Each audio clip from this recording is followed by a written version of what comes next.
Hello. Good morning, good afternoon, good evening, depending on your time zone. Welcome to my channel. My name is Ogbanje Joseph.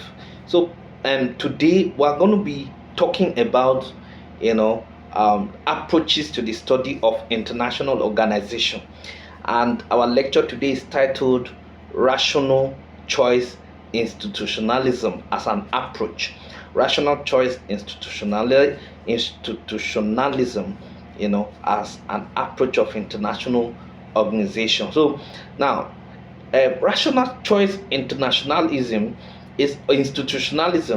is a theoretical approach to international organization, which focuses on the institutions, created as a result of actors penchant, for cooperation and collaboration for mutual benefits and the protection of common interests.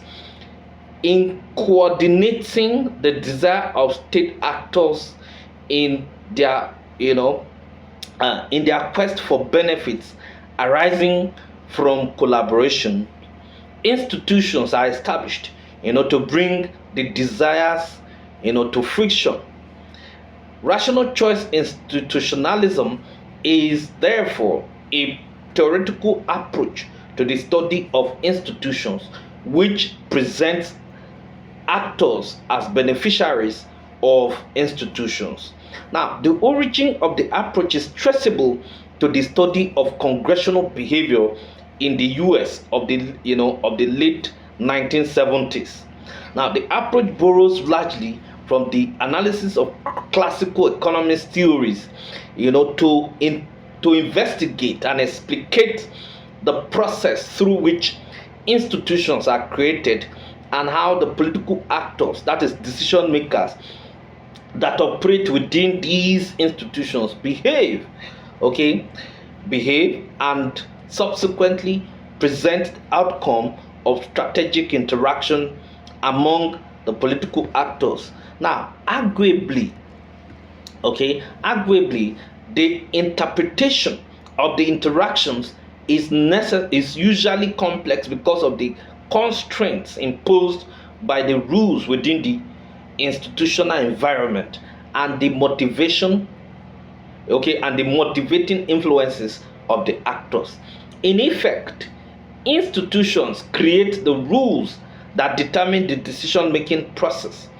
Thus, institutions are principles, norms, rules, and decision-making procedures, around which actors expectations converge in a given issue area. According to regional institutionalists, institutions are themselves being rationally chosen by actors who view the rules as facilitating, the pursuit of their goals. Institutionalism claims that the international integration is an institutionalized process in which states incorporate multinational institutions in their decisions and create common rules that integrate each other. As a theory, rational choice institutionalism provides intelligible explanation for the creation and establishment of institutions as a means towards, achieving higher cost, without the existence of such institutions. Now, since institutions are created to be enduring, there is a reduction in the possibilities of uncertainty and therefore provides the opportunity of gaining from mutual exchange. The assumption is that the coterie of political actors and decision makers within institutional setting are driven by their own fixed set of preferences which they aim to maximize. For this purpose, political actors are calculating, and strategic and and making strategies and taking decisions by what? By undertaking cost benefit analysis of every situation and development. Now, institutions provide systematic coordination of the preferences of the actors by laying down the rules of the game, defining the range of available strategies and the sequence of alternatives. Given this scenario, the actions and inactions of political actors are usually responses to their expectations of the behavior of one another. Okay, so instructively, therefore, the institutional environment provides information and enforcement mechanism that reduce uncertainty, for each actor about the corresponding behavior of others. Therefore, the rational choice institutionalism is the focus on the methods by which the institutional environment acts as influences on the behavior of political actors, and how the interaction that arises determines policy positions. The basic assumptions underlying the utility of this theoretical approach is the use of methodological individualism, which focuses on the behavior of each actor within the institutional environment. It is also important to know that the behavior of decision makers is presumed to be those of the states they represent. In other words, institutionalism assumes that the principal actors are the states. In the final analysis, rational choice institutionalism is applicable on the basis that states are rational but are subject, however, to significant bounds on rationality and any prevailing external constraints. Now, another approach we're going to be looking at is international federalism. International federalism. Now, international federalism is also an approach of international organization. Now, in applying this theoretical approach to the study of international organizations and institutions, international relations scholars have made efforts, to explain that international federalism differs from federalism as a system of governmental structure practiced within a state or practiced within states. Now, accordingly,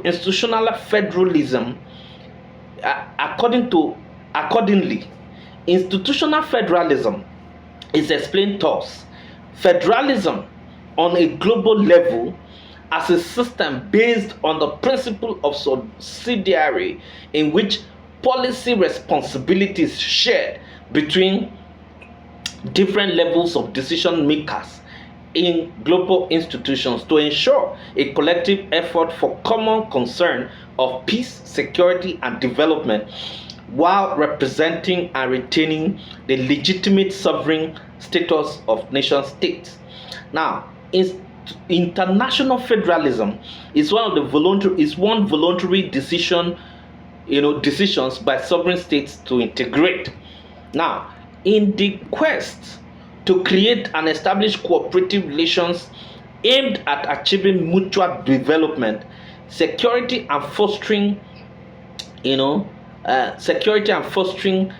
sociocultural harmony, nation states extends hands of fellowship to one another to establish enduring political unions. In so doing, they create constitutions that provide common legal system and open the possibilities of the integration process in all areas of mutual endeavor. Basically, international federalism exists on the reality of building and strengthening regional governance structures along federal lines. International federalism is the end result of regional integration process, and thus emerged as either a new state, as in the case of the US and Australia, or a nation state actor, as in the case of the African Union, okay, Organization of American States, OAS, Association of Southeast Asian Nations, ASEAN, Organization for Security and Cooperation in Europe, OSCE, and all that. So according to the international federalism approach, there are three main elements contributing to the formation of international federalism. These are: number one, the wish to counter a perceived threat, be that military, economic, societal, etc., by expanding one's territory by peaceful means. That's number one. Number two, the wish to join federation or territorial entity to counter a perceived threat, and these ensure and thus secure the survival of one's own state. Number three, a common cultural basis.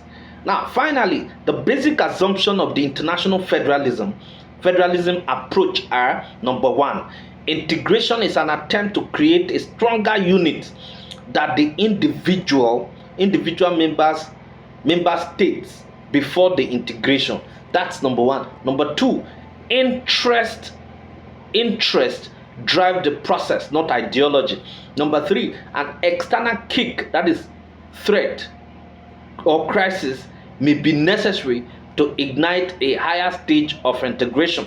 Number four, the attitude of the elites, is important.